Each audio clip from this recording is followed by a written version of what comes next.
Isang mapagpalang araw muli mga kaadas. Narito po na naman po tayo sa isang episode ng ating Adastik Bunso. At ang gagawin po natin ngayon ay gagawa po tayo ng patungan ng halaman ng ating minamahal. So, samahan niyo po.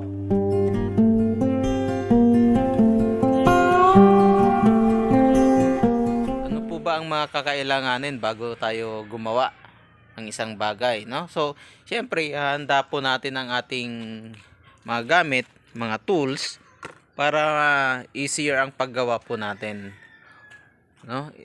Ito yung una, mayroon po akong table na ginawa noon, yung mga pira-piraso noon na pintuan namin, pinagtagpi-tagpi ko po siya. Yan, ganyan, mag-iitsura niya. So, temporary lang po yan. Walang maibili pa eh. Second, syempre, yung gagamit po tayo ng welding machine, no, lagaring bakal, ang ating grinder, yan, protection sa ating kamay, and syempre, sa ating mata, protection natin yan. Ito yung polarized na salamin, clip-on na salamin, nilalagay natin dito para hindi masilaw yung ating mata. Siyempre, meron tayong metros. Kailangan ng metros. At siyempre, ang eskwala. Yan, yun yung mga gagamitin natin. Kung mayroon pang iba, mamaya idadagdag po natin. Ako po ay hindi professional na welder, kaya maingat po ako sa aking ginagawa. At hindi rin po ako mga professional. Sabi ko na nga, hindi nga po ako professional. Kaya yung karaniwang nakikita nyo po sa mga professional na welders, hindi nyo po makikita. Ang ginagawa ko po through experience lang po. At saka yung mga bagay na ginagawa ko, simple lang, yung talagang kaya ko lang na gawin. Ayan. Kaya precaution sa mga baguhan na katulad ko sa pag-welding, no? Alagaan natin, most especially ang ating dalawang mata. Yan po yung pinaka importante po sa atin, no? Ang ating mata. Kapag wala tayong mata, wala tayong makikitang pera. Natin ang paggawa natin, ano, malit lang na paglagyan ng mga halaman ni Mrs. Kapag mayroon po kayong Mrs. na masayahin at napapasaya nyo po siya, ay siguradong masaya din ang inyong buhay. Pero kung hindi masaya si Mrs., nako, magulo ang inyong buhay. So, para pasayahin natin siya, para masaya lahat, pasayahin po natin si Mrs.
In your arms, kantahin muna kayo. Is the girl in your arms.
Mga ka-Adostech.